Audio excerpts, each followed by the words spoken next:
আজকে তোকে টাকা আনতে যেতে হবে, ব্যবসায়ী আসতে পারবে না বলেছে। যা, তুই এক্ষুনি টাকা আনতে চলে যা। ঠিক আছে সাহেব, আমি টাকা আনতে যাব। তুই এখন গেলে আসতে সন্ধ্যা হয়ে যাবে। তুই ওই টাকা নিজের কাছে রেখে দিবি, কাল কাজে আসার সময় নিয়ে আসবি। কিন্তু সাহেব, এত টাকা আমার তো প্রচুর ভয় লাগবে। তুই চিন্তা করিস না, তোকে একটা থলির মধ্যে টাকা দিব। ওই থলি তুই ঘরে আলমারিতে রেখে দিবি, আর কালকে কাজে আসার সময় নিয়ে চলে আসবি। ঠিক আছে, আমি তাহলে যাচ্ছি। আমি তো বলে দিলাম, কিন্তু এত টাকার বিষয়। যাই হোক, আর ভেবে লাভ নেই, যাই।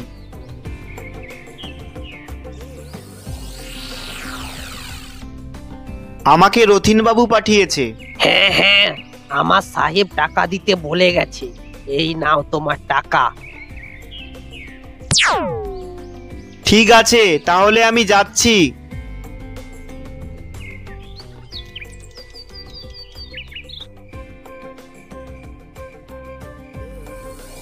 যাই হোক, আমি ভালোভাবেই বাড়ি ফিরে এসেছি। রাস্তায় যদি গুন্ডা বা চোর আসতো তাহলে আমি যে কি করতাম। যাই হোক, এটা আমি আলমারিতেই রেখে দিই। কি গো, তোমার হাতে এই ঝুলিটা কিসের? আরে তুমি আসতে বলো, সবাই জেনে গেলে বিপদ হবে। কি আছে এমন এই থলিতে যে সবাই জানলে বিপদ হয়ে যাবে? এই থলিতে টাকা আছে, পুরো 1,00,000 টাকা। বুঝলে, এই কথা যদি সবাই জেনে যায় তাহলে কিন্তু বিপদ আছে। কি বলছো, 1,00,000 টাকা? সাহেব 1 রাতের জন্য আমাকে রাখতে বলেছে। আমি কালকে এটা সাহেবকে দিয়ে আসব। তাহলে এর থেকে তোমায় কত টাকা দেবে? কি বলছো তুমি? এটা তো সাহেবের টাকা। আমি সাহেবের কাজ করি, এটা আমার সাহেবের কাজের মধ্যেই পড়ে। এর থেকে কোনো টাকা আমি পাবো না। কেন পাবে না? এই টাকা তুমি কত দূর থেকে এনেছো, তাহলে এর মধ্যে তোমার ভাগ থাকার কথা। আর তুমি বলছো সাহেব কোনো টাকা দেবে না?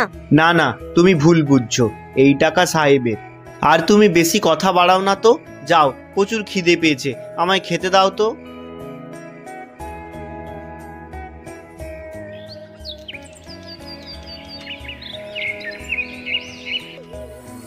সকাল তো হয়ে গেল, এই থলিটা এবার সাহেবের হাতে দিতে পারলেই আমি নিশ্চিন্ত থাকবো। দেখে নাও, এর মধ্যে 1 টাকাও কম নেই। যদি এর থেকে কিছু টাকা পাওয়া যায় তাহলে কি ক্ষতি আছে? তুমি শুধু ভুলভাল বলছো, এটা সাহেবের টাকা, আমি সাহেবকে দিয়েই আসি।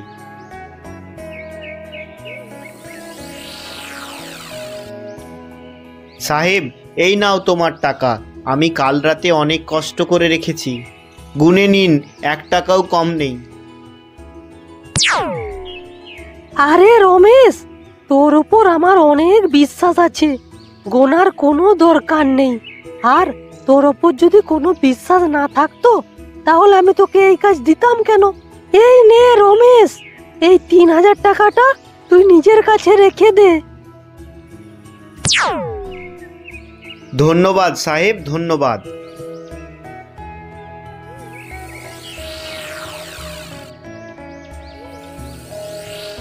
এ কি দেখছি, বিছানায় নতুন শাড়ি।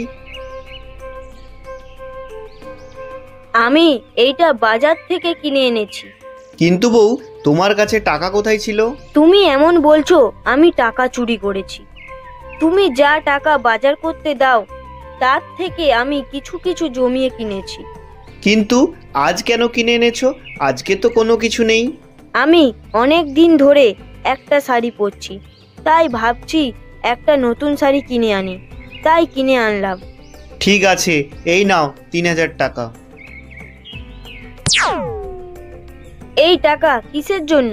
এই টাকা আমাকে সাহেব দিয়েছে কাজ করে দেওয়ার জন্য। কি, এত বড় কাজ করে দেওয়ার পর মাত্র 3,000 টাকা? এ তো প্রচুর বড় অন্যায় হয়েছে তোমার সাথে। তুমি খুশি হচ্ছ না কেন? কাল তো তুমিই বলেছিলে এত টাকার মধ্য থেকে কিছু টাকা যদি পেতাম। আর তুমি এখন খুশি হচ্ছ না। আমাকে তো সাহেব 3,000 টাকা দিয়েছে।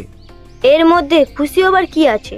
তুমি 1,00,000 টাকা এনে দিয়েছো, তোমাকে কম করে 5,000 টাকা দেওয়া দরকার ছিল। এইসব কথা বাদ দাও তো, তুমি এই 3,000 টাকাটা নিয়ে খুশি হও তো। হ্যাঁ, আর তো কিছু করার নেই।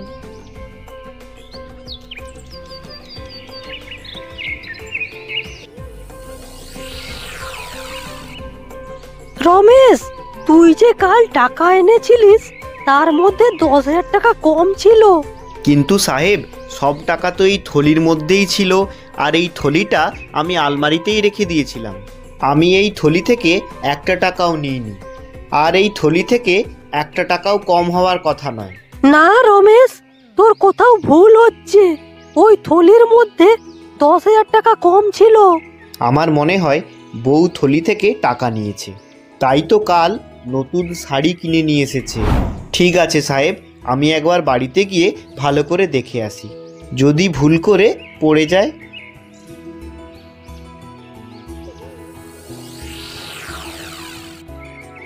বউ, এ তো তুমি বড় অন্যায় করেছো। তুমি কাল থলি থেকে টাকা নিয়েছো, আর আমাকে তো তুমি বলনি। বুঝলে বউ, তোমার এই এত বড় লোভ আমাকে একদিন না একদিন খুব বড় বিপদেই ফেলবে। তোমার নিশ্চয়ই কোনো ভুল হচ্ছে। আমি কোনো টাকা নেইনি, আমি তো শাড়ি টাকা জমিয়ে কিনেছি। তোমাকে আর কথা বানিয়ে বানিয়ে বলতে হবে না। আমি সাহেবকে গিয়ে 10,000 টাকা দিয়ে আসবো, আর ক্ষমাটাও চেয়ে নেব।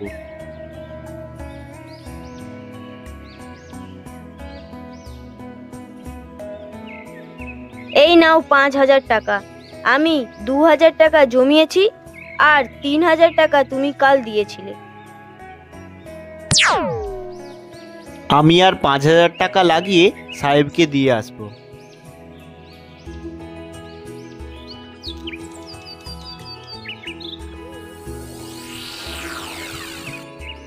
সাহেব, এই নিন আপনার 10,000 টাকা। ভুল করে আমার আলমারিতে পড়ে গিয়েছিল, তাই আমি আনতে পারিনি। এটা আমার ছোট ভুল ভেবে আমাকে ক্ষমা করে দিন। আর কোনো দিন এই ভুল করব না সাহেব। আরে রমেশ, তোর উপর আমার অনেক বিশ্বাস আছে। এরপর থেকে কোনো কাজ করলে সাবধানে করিস। যখন টাকা নিবি গুনে নিবি, আর যখন টাকা দিবি তখন গুনে দিয়ে দিবি। তাহলে তোকে আর কোনো চিন্তা করতে হবে না। ঠিক আছে সাহেব, আমি এই কথা মনে রাখবো।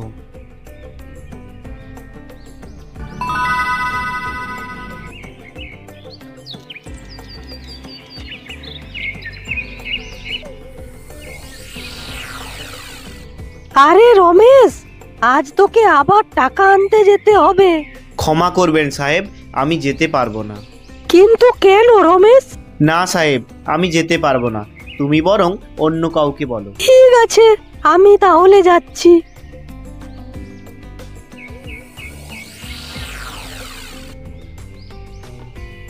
আজকে আপনি এসেছেন, আমি তো ভেবেছি অন্য কেউ আসবে। আজ আমার কাছে যে কাজ করে তার শরীরটা ভালো নেই, তাই আমি নিজেই এসেছি। এই নাও টাকা।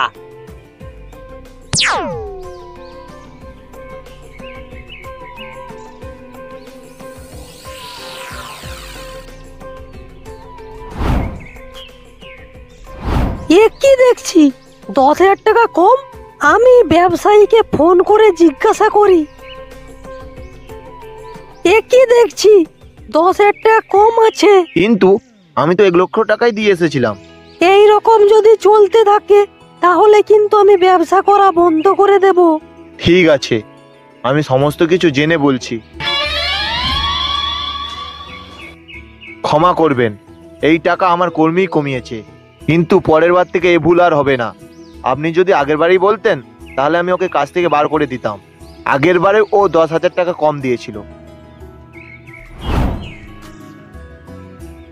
রমেশ, আগের বারে যখন টাকা এনেছিলিস তখন গুনে দেখেছিলিস? না সাহেব, কিন্তু এর মধ্যে গোনার কি আছে? টাকা কি আর কম দেবে?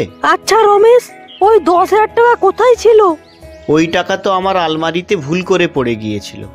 তুই সত্যি করে বল। ক্ষমা করবেন সাহেব, আমি যেমন থলি এনেছিলাম তেমনটাই আলমারিতে রেখে দিয়েছিলাম।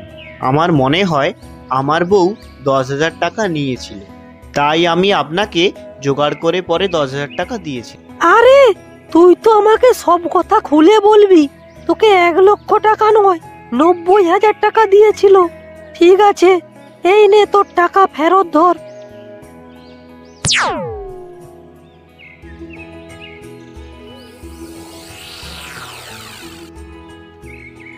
ক্ষমা করো বউ, আমি অনেক বড় ভুল করে ফেলেছি।